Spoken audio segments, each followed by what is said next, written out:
Olá, feliz sábado. Chegou a oportunidade de abrirmos a palavra do Senhor para escutar sua voz e nesse momento de adoração especial, quando o Senhor habla através de sua palavra e pode llenar o coração de cada um de nós, não só com sua voz, com seu alimento, pero de maneira muito especial, Ele pode llenar nosso coração com esperança. Estou feliz de ter-te agora conosco aqui no Nuevo Tiempo, em las redes sociais, tratando nesses dias de pandemia de utilizar todos os recursos para chegar hasta onde estão as pessoas, para levar o mensaje da palavra do Senhor e para compartilhar nossa esperança com cada televidente, com cada internauta, com cada oyente que nos acompanha em um momento como este. Que Deus te bendiga, que pueda bendecir-te e a tu família também, nesse momento, e que a palavra do Senhor não solamente pueda apresentar o que todos vamos acompanhar, pero que pueda apresentar algo que seja importante para tus necessidades, para tu própria vida, e por isso eu quero orar antes de abrir a Santa Bíblia e escuchar a voz de nosso Deus. Por isso eu te pido, se puedes aí onde estás, curva tu cabeça, cierra tus ojos, vamos orar ao Senhor pedindo sua bendição sobre o mensagem e sobre cada um de nós. Padre querido, temos agora a Bíblia em nossas mãos. Vamos a abri-la para escuchar através de ella tu voz. Padre querido, tu palavra que foi apresentada por Jesus há tantos siglos atrás, tem que ser agora bem atual e falar a nossas necessidades, a nossos corações, frente a esta necessidade que temos em la pandemia que estamos vivendo, em um mundo que está tão diferente, tão cambiado, tão lleno de incerteza. Padre querido, por favor, esteja conosco. Dá-nos tu bendição, que puedas ajudar-me a transmitir a palavra, pero de maneira especial, que tu bendição, que tu sabedoria, que o Espírito Santo por estar com cada um daqueles que nos acompanha na hora. Eu te pido e oro, confiando no nome de Jesus. Amém. Eu quero invitar-te a abrir tu Bíblia agora. Juan, el capítulo 14. Por favor, si tienes tu Bíblia, si estás em tu casa, em algum lugar que é fácil ter uma Bíblia à mano, por favor, vamos a usarla, a Bíblia original. E se não la tienes, por favor, usa algum aparato eletrônico. Eu quero ler alguns versículos da Bíblia e é sempre importante quando tu tienes a palavra do Senhor em la mano. E não solamente escuches o que disse alguém, porque quando solo tienes uma religião de escuchar ou ver, uma pessoa com boa argumentação, com um carisma forte, pode convencer-te de coisas que a Bíblia não ensina desta maneira. Por isso, não escutes, não sigas, não seas influenciado por pessoas que hablam lindo, têm uma argumentação perfeita, pero não chamam a Bíblia. Não usam a Bíblia, não mencionam a Bíblia e muitas vezes várias partes da Bíblia. Estes são predicadores de suas próprias ideias. Podem ser lindas, podem ser interessantes, pero não são a palavra do Senhor. É importante ter a Bíblia em la mano, hablar de la Bíblia, profundizar-se na Bíblia, para então conhecer o que o Senhor quer para a vida de cada um de nós. Por favor, abra tu Bíblia, o Evangelho de Juan, el capítulo 14. A mim me gusta sempre ver o capítulo 14 de San Juan e recordar o chamado que o Senhor tem para cada um de nós. E me gusta ver este chamado em las palavras de um himno que foi preparado por el maestro Jader Santos, que é o diretor musical del Quarteto Arautos do Rei. Ele preparou uma música que foi muito cantada em Sudamérica, especialmente em la Igreja Adventista. E é uma frase dessa música que disse: "Com los pies en la tierra e com los ojos en el cielo". E para mim, este é o chamado do Senhor para ti, para mim, para cada um de nós que um dia aceitou o mensagem da Bíblia, para cada um de nós que aceitou o mensagem de esperança da segunda venida de Jesus. Se nós cremos em la Bíblia, amamos ao Senhor, queremos preparar-nos para sua venida, de esta maneira devemos viver com os pés em la tierra e com os ojos en el cielo. Pero o que significa viver com os pés em la tierra e com os ojos en el cielo? Primeiro, significa estar em la tierra. ser responsable por aquello que hace en la tierra. Ahora, en los días de pandemia, por ejemplo, es tomar los cuidados, es mantener la distancia, es hacer los cuidados de la salud, es tener los pies en la tierra con responsabilidad, es manejar las finanzas, es cuidar de la familia, tener los pies en la tierra, es vivir en la tierra. Es amar las personas que están en la tierra, es servir a aquellos que tanto necesitan, es mantener los pies donde estamos, porque queremos estar en el cielo, queremos ir al cielo, pero esto aún no sucedió. Mientras no estemos allá, tenemos que vivir de la mejor manera aquí donde estamos. Tener los pies en la tierra es representar al Señor mientras estemos aquí con una vida digna, cumplindo la misión, sirviendo, salvando, pies en la tierra. Pero isso não é todo, isto é uma circunstância porque estamos aqui. El sueño no es tener los pies en la tierra, pero sí tener los ojos en el cielo. Es vivir aquí creyendo que esta no es nuestra casa. Es mirar hacia el cielo y decir, es para allá que voy. Es allá que quero estar. Allá vive mi papá, mi padre, allá está mi corazón. Mientras esté aquí voy a hacer lo mejor que pueda y voy a preparar-me com os pés en la tierra para llegar el momento de estar en el cielo, donde mis ojos permanecerán todo el tiempo. Esse é o chamado para tu vida. Esse é o chamado que eu adoptei para mi vida. Pero esse também é o chamado de la Iglesia Adventista del Séptimo Dia. Nosotros nacimos por el mensaje de la venida de Jesús. Nosotros tenemos la venida de Jesús en nuestro nombre, en nuestra identidad. Por isso, como igreja, somos sérios, buscamos fazer nosso melhor em la tierra, servir, ajudar, organizar-nos, vivir como família, ter regras claras, ensinar a palavra do Senhor, ter templos, ajudar pessoas. Os pés buscam estar bem puestos em la tierra, pero nuestra visión, nuestro mensaje, nuestra marcha está en la dirección de los cielos. Vamos hacia los cielos. Por isso, como igreja adventista, se eres adventista, puedes concordar comigo. E se de alguma maneira eres um simpatizante de Novo Tempo, tu vas a concordar também. Como movimento, mantenemos-nos firmes em la tierra, pero todo lo que tenemos apunta em la direção del cielo.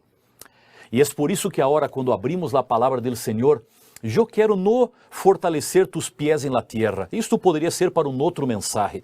Eu quero chamar-te nesse momento para poner los ojos en el cielo. De maneira especial, poner el corazón em nuestra esperança, nuestra gran esperança, la pronta venida de Jesús. E é natural, por essa razão, te invitei a abrir a Bíblia em Juan, el capítulo 14, e aqui estão 3 versículos, el 1, el 2 e el 3. Esse talvez essa seja uma porção da Bíblia de las mais conhecidas por aqueles que amam a venida de Jesus. Pero é um mensagem que necessitamos recordar mais e mais. Necessitamos crer mais e mais. Necessitamos confirmá-la em nossa vida mais e mais. Pero mais que todo, necessitamos predicá-la, apresentar-la às pessoas mais e mais e cada vez mais, porque vivimos um momento de uma crise extrema e o Senhor puso este mensagem em nossas mãos. Vamos aguardá-lo para nós? Não, se é conhecido, se nossos olhos estão no cielo, temos que tomar este mensagem, confirmá-lo em nossa vida e compartilhá-lo para o máximo de pessoas que podamos. Pero quando uno abre sua Bíblia, em Juan, el capítulo 14, además de ler e renovar a esperança da venida de Jesus, pode ver outras 2 conexões muito importantes que eu quero destacar-te antes de apresentar o tema da venida de Jesus. A primeira conexão, Juan, el capítulo 14, habla de um tema que é polêmico para alguns, há promovido muitas discussões por aí, pero é um tema bíblico. E se é um tema bíblico, nós não devemos dedicar o tempo para polemizar. Temos que aproveitar a oportunidade para ver razões para confirmá-lo. A Igreja Adventista lo crê assim. A Bíblia lo ensina así, y hay otras denominaciones varias que creen como nosotros, que es el tema de la Trinidad. Dios, un Dios, pero que es Padre, Hijo y Espíritu Santo, con tareas específicas para cada uno de ellos. Por ejemplo, si tú ves ahí en tu Biblia, el capítulo 14, el versículo 1, y podemos leerlo, dice así: no se turbe vuestro corazón, creéis en Dios, creed también en mí. El primer versículo del capítulo já apresenta Dios el Padre e Deus el Hijo, e apresenta como duas pessoas distintas. Há que crer em Deus e há que crer em mim, disse Jesus. Por isso não é crer em um ou já crer no outro. Há duas pessoas aqui, ou duas tarefas distintas, e há que crê-los. Por isso é um único Deus. Pero são duas pessoas hablando nesse momento, ou sendo mencionadas aqui. E depois, quando vas ao versículo 16 e depois o 26, aparece a terceira pessoa da Trinidade. O versículo 16 diz assim: e eu rogarei ao Padre, e os dará outro Consolador, para que esteja com vosotros para sempre. Aqui é uma terceira pessoa, e é claro que é uma terceira pessoa, porque se disse outro Consolador. Não é nem o Padre, nem o Hijo. E se alguém tem dúvida se habla de uma outra personalidade, de uma outra pessoa, o versículo 26 deixa mais claro e põe os três em um mesmo versículo. E disse assim: mas el Consolador, e agora ele tem nome, el Espírito Santo, a quem el Padre enviará em mi nome, ele os ensinará todas as coisas e os recordará todo que eu os he dicho. Aqui estão os três. Primeira conexão interessante de Juan, el capítulo 14, é ver neste capítulo tão precioso a presença da Trinidade, que deve renovar nossa confiança en el Senhor. Pero há uma segunda conexão que me chama muito a atenção en estos primeiros versículos, pero também en el capítulo 13. É como o Senhor nos chama a rescatar o foco correto de la vida. É interessante, quando começamos a ver o capítulo 13, há uma conversação entre Jesus e os apóstolos. E Jesus começa a falar de seu sofrimento, seu sacrifício, e ele disse: alguém de ustedes vai traicionar-me. E quando ele disse assim, Pedro como que mira a Juan, que estava cerca de Jesus, e hace uma senha para que ele perguntara a Jesus: quem é essa pessoa? E Juan o perguntou, e Jesus rapidamente contestou: aquele a quem eu entregue um pedacito de pão mojado, esta é a pessoa que vai traicionar-me. E pronto depois de isso, tomou o pão e lo entregou a Judas. E quando lo entregou aí, quedou claro para todos: esta é a pessoa que deverá ser o traidor. Aí vai ter o problema que o Senhor está mencionando. E a gente quedou apavorada, desesperada, pero pouco tempo depois, sigue a conversação. E mientras Jesus mencionava de seu dolor e sofrimento, Pedro tratou de motivar ao Senhor a não pensar assim, a crer que poderia resistir, que a coisa não ia ser tão complicada como ele mencionava. E Jesus chamou sua atenção e ele disse: Senhor, não, eu sou capaz de dar minha vida para estar contigo. E aí, se tu vês o capítulo 13 e o versículo 38, veja, Jesus lhe respondeu: tu vida pondrás por mim? De cierto te digo, no cantará el gallo, sin que me hayas negado 3 vezes.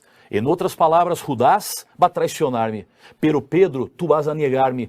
E aí queda uma preocupação em quem poderemos confiar.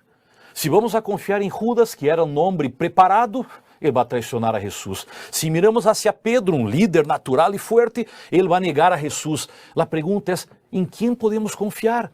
E mientras Jesus falava de isto, ele não tocou nos outros nomes, pero quando chegou o momento do sofrimento, uno a uno foram deixando a Jesus solo. Então, o tema não era solo de Judas nem de Pedro, o tema era de todos os 12.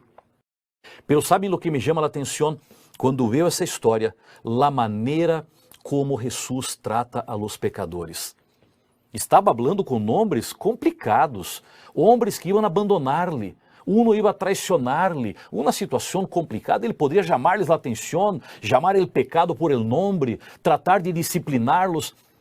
Pero Jesus, em um momento assim, de dificuldade, preparando-se para seu sacrifício, vean o versículo 33 do capítulo 13. Miren como Jesus habla a los 12. E ele empieza dizendo: hijitos, aún estaré com vosotros um pouco. Aí me chama a atenção. Jesus, que poderia chamar-lhes, ser duro com eles, los trata como hijitos. Deus, em la persona de Jesus, tiene um amor tão grande que é capaz de ter paciência, tolerância, graça para ajudar as pessoas em seus momentos mais difíceis. E se tu estás sofrendo, se has cometido um pecado grave, e se o inimigo te está dizendo, não sirves para nada, Deus te rechazou, não eres digno, eu quero dizer-te que aqui estavam 12 homens indignos, e en el meio de ellos estava Jesus, e ao conversar com eles, não les tratou como estrangeiros, como estranhos, pero tratou a eles como hijitos, a quem ele buscava salvar. Aqui chama a atenção a necessidade de nós podermos rescatar o foco. E esse é o grande ponto, não somente a maneira como Jesus trata os pecadores, pero rescatar o foco. Eles necessitavam, nós lo necessitamos, porque aqui Jesus chama a atenção, nós não podemos confiar em pessoas. Se vocês veem no capítulo 14, o versículo 1, veem como Jesus começa suas palavras que vão depois conectar-se com a segunda venida. Pero estas palavras não empiezam hablando de segunda venida, essas palavras estão conectadas a este problema que lhes mencionei agora.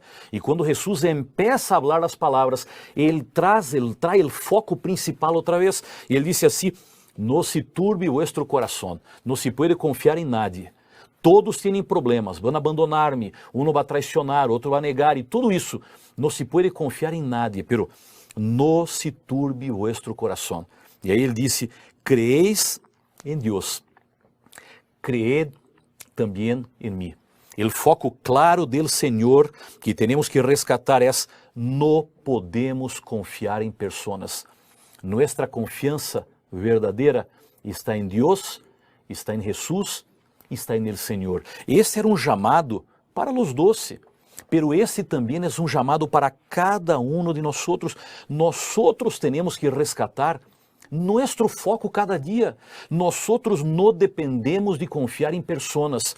Nós não dependemos de confiar em predicções, porque nós confiamos em el Senhor.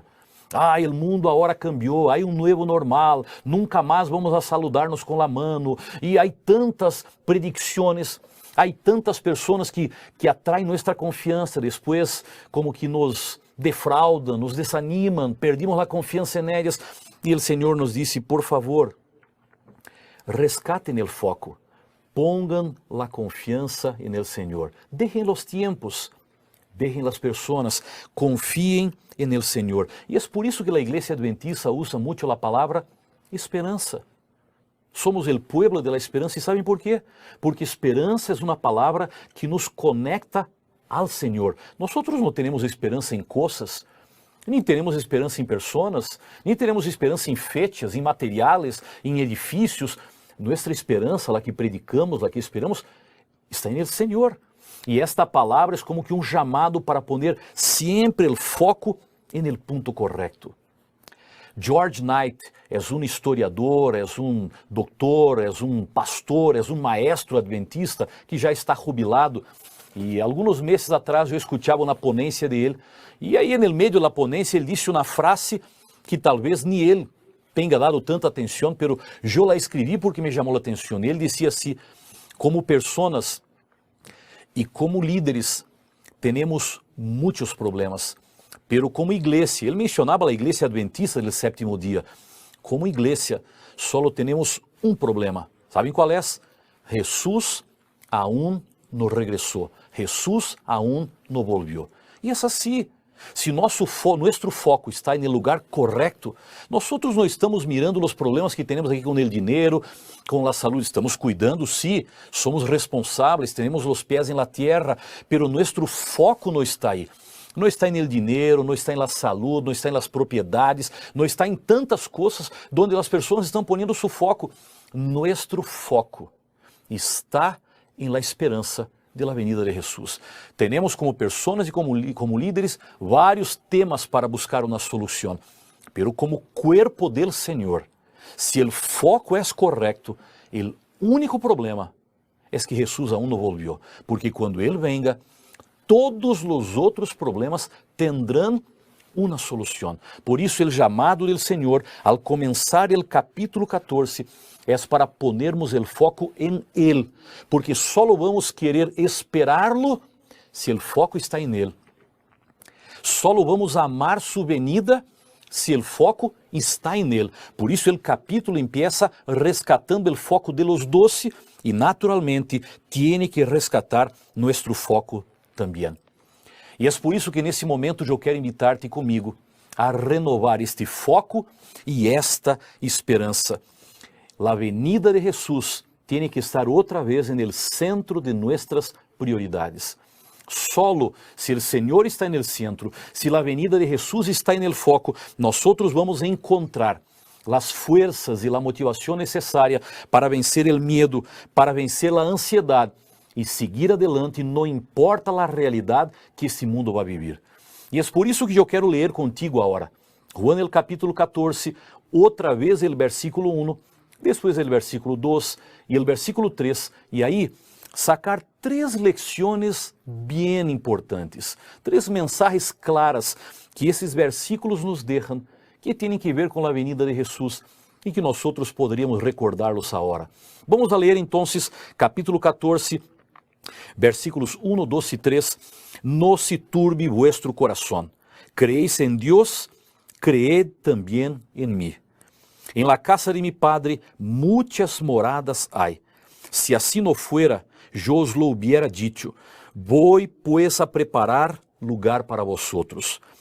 Y si me fuere y os prepararé lugar, vendré otra vez y os tomaré a mí mismo, para que donde yo estoy, vosotros também estéis. Primeiro mensagem especial, primeira lecção que poderíamos sacar de estes versículos é: nuestra esperança é positiva. E é por isso que Jesus empieza o mensagem mencionando: no se turbe vuestro coração. Não é motivo para preocupação, ou para desespero, ou para angústia, ou para medo, não é motivo para turbar-se, porque o mensagem da venida de Jesus é positivo. Este mensagem não é um mensagem para ser predicado ou apresentado às pessoas por medo, nem com alarmismo, nem com sensacionalismo. Não, este mensagem tem que ser por amor. Porque se as pessoas vão tratar de preparar-se para a venida de Jesus por el medo, vão ser vencidas por el medo, porque medo nunca vai preparar-nos para encontrar a razão de toda nossa esperança del coração. O mensagem tem que ser positivo, naturalmente. Há por aí señales, a Bíblia ensina, temos que conhecê-los a cada um, pero as señales não estão para desesperar-nos, porque se eu vou a preparar-me para a venida de Jesus por medo, é porque tenho medo do Senhor, que vai passar quando Ele venga, vou estar listo, não vou estar listo, as plagas que vão suceder. Pero se tienes medo de tudo isso, não estás listo para a venida de Ele. Se tu queres que Ele venga, se tu te sientes preparado, estás em las manos del Senhor, todo lo que passe é solo para hacer crescer tu desejo e tu motivação de ver ao Senhor regressando à terra. Por isso, o mensagem da venida de Jesus é positivo. Eu sei que há juízo, há condenação, pero este não é o ênfase da Bíblia. O ênfase está em el perdão, está em la oportunidade, está em la esperança. O juízo e a condenação são consequência de não aceitar as oportunidades que o Senhor dá. Por isso, o mensagem da venida de Jesus é um mensagem positivo. Nós outros não podemos e nem necessitamos que este mensaje seja como que alimentados por cartas que se descobriu por aí, por videos que uno preparou, por coisas, por citas escondidas que estavam por allá, por notícias que apareceram e as pessoas começam a interpretar e criar um alarmismo ao redor de algo que deveríamos ler, orar e dizer: alabado seja o Senhor porque o dia está chegando. Quando alguém necessita de medo, alarmismo, sensacionalismo, sabe o que está dizendo? Está dizendo que não mantém uma comunhão regular com o Senhor. Porque se tu oras cada dia, se tu lês tu Bíblia cada dia, se tu testificas para as pessoas, tu vida está em las manos do Senhor. Se Ele vai volver hoje ou amanhã, se vai ser com uma pandemia ou sem uma pandemia, se vai ser este ano ou o ano que viene, tu vida está cada dia em las manos do Senhor, hasta porque Ele pode venir el ano que viene, pero tu vida pode ser quitada antes del ano que viene, e tienes que estar listo ou lista para o encontro com o Senhor. Por isso, o tema é amar ao Senhor, caminhar com o Senhor, e todo o cenário que está passando ser como que uma confirmação de essa relação, uma indicação, um indicatório de onde estamos, e um chamado para que invitemos a outros, para que se preparem juntamente com nós outros, para que puedan encontrar o Senhor. Por isso, o mensaje da venida de Jesus é positivo, renueva nossas forças e motiva o fortalecimento do amor que temos no coração por Jesucristo. Um segundo mensaje e uma segunda lição que podemos sacar de esses versículos muito importante é: nuestro lugar não é aqui. E é por isso que Jesus menciona: eu vou a preparar lugar para vosotros. Interessante, desde que Adão e Eva pecaram en el Edém e foram enviados para fora del jardim, nós outros quedamos sem um lugar, sem techo, porque allá era nossa casa. Eles saíram, os ángeles quedaram nas portas, não podiam regressar, e Helena de White, que é uma pessoa que aceitamos como mensajera del Senhor, disse que o jardim del Edém quedou em la tierra hasta los dias del diluvio. Em los dias del diluvio, o jardim foi levado para o cielo, não está mais aqui. E eu me quedo pensando, então, Adão e Eva e suas generações viram al jardim, contemplaram su lugar, pero não podiam entrar aí. Quantas vezes hablaram a seus descendientes: mira, aquele é nosso lugar, para allá fomos criados, pero não podiam entrar. E depois de ellos, los hijos de Deus não pararam mais em nenhum lugar, não se encajaram mais em nenhum lugar, andaram como peregrinos em la tierra, buscando uma pátria superior como Abraão, todos porque sabiam que este não é nosso lugar. E amigos, eu quero dizer-lhes de maneira clara, uno de los desafios que temos é viver em la tierra com a percepção que estamos de mudança cada dia. Aqui não é nosso lugar, estamos aqui, pés em la tierra, pero nossa cabeça está en el lugar para onde vamos, para onde nos estamos mudando. E aí, nada das coisas de la tierra van a criar problemas mais graves para nós outros. Claro que nos preocupamos, pero se perdemos dinheiro, não perdemos a vida. Se perdemos algum emprego, alguma propriedade, a vida não se acaba. ¿Por quê? Porque sofrimos, choramos, pero aqui não é nosso lugar, perdimos. Sigamos a jornada hasta chegar a nosso verdadeiro lugar. E o inimigo trabalha permanentemente para hacer com que te sientas em casa aqui, como tu tierra. Pero esta não é nossa casa. E eu te pergunto, tu já estás vivendo aqui como se esta fuera tu casa? Tu coração está aqui, tus prioridades estão aqui, ou tu estás de passagem por aqui e tu vida, tu coração, tu visão está no cielo? Não é difícil que hagas uma avaliação para saber se tu coração está aqui ou se tu eres de outro lugar. E não é difícil saber. Só que te perguntes a ti mesmo, que preferirias?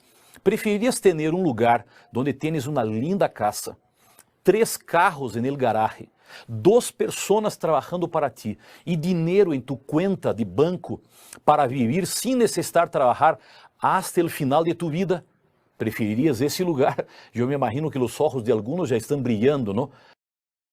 Pero preferirias esse lugar?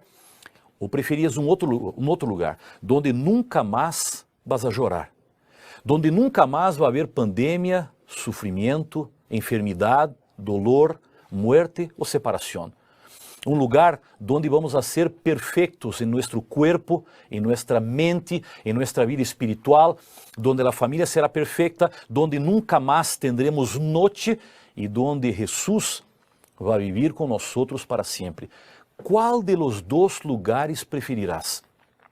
De acordo a tu resposta, saberás onde está tu coração. Se tu eres de este lugar aqui onde estamos, ou se tu não tienes um lugar e estás buscando, esperando e preparando-te para o lugar que o Senhor Jesus foi a preparar para cada um de nós outros.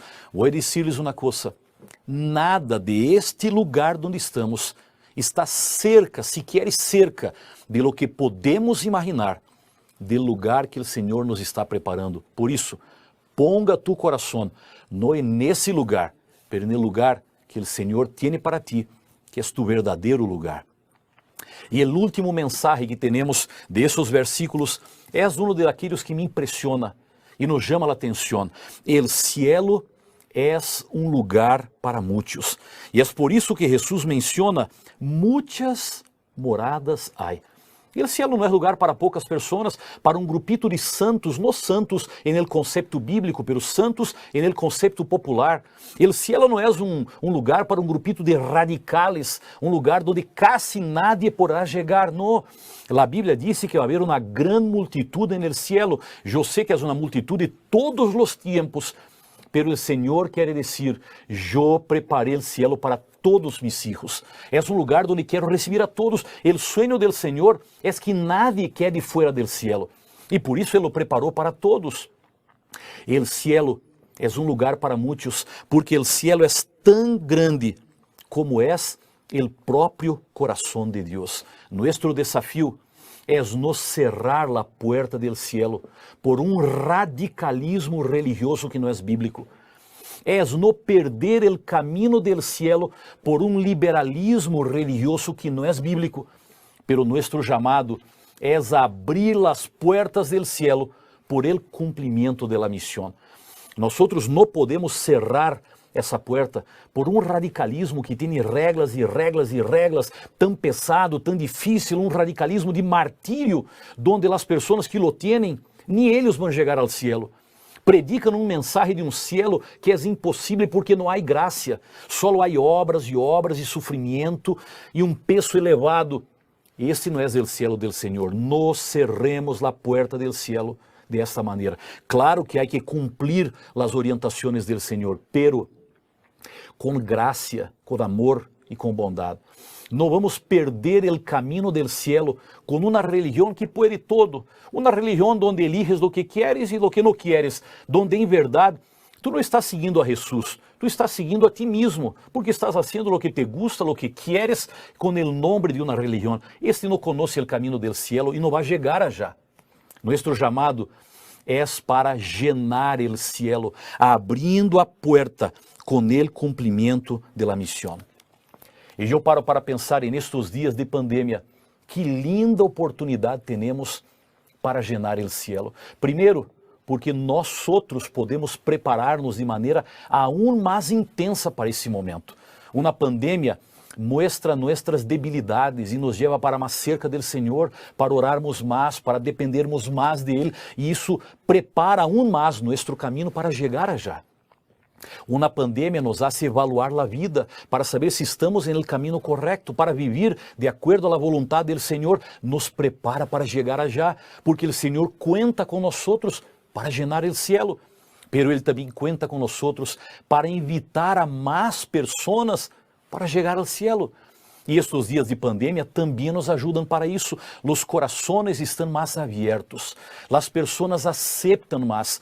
E eu quero pedir-te, se tu crees na venida de Jesus, se tu prioridade és o cielo, se tu crees que esse é um mensagem positivo que anima, se tu lugar não é aqui, se tienes os pés na terra, pero se mantienes tus ojos en el cielo, por favor, prepara tu vida para ajudar a llenar este cielo, que é um lugar para muitos, e usa tu influência para preparar outras pessoas para que possam estar contigo também en el reino de los cielos. El cielo es un lugar para muitas pessoas e tu debes estar allá. Tu família deve estar allá. As pessoas que têm contato contigo devem estar allá. Por favor, não pierdas oportunidades, porque se tu não estás levando a nadie para o cielo, é porque não estás indo para allá. Usa o WhatsApp, o YouTube, outras redes sociais, o teléfono, alguma coisa para testificar, para estudar a Bíblia e para que muitos llenen el cielo e tu puedas ser parte desta linda multitud que vai estar allá. Eu te pergunto, Deus pode contar contigo com tu entrega personal e tu compromisso com a missão.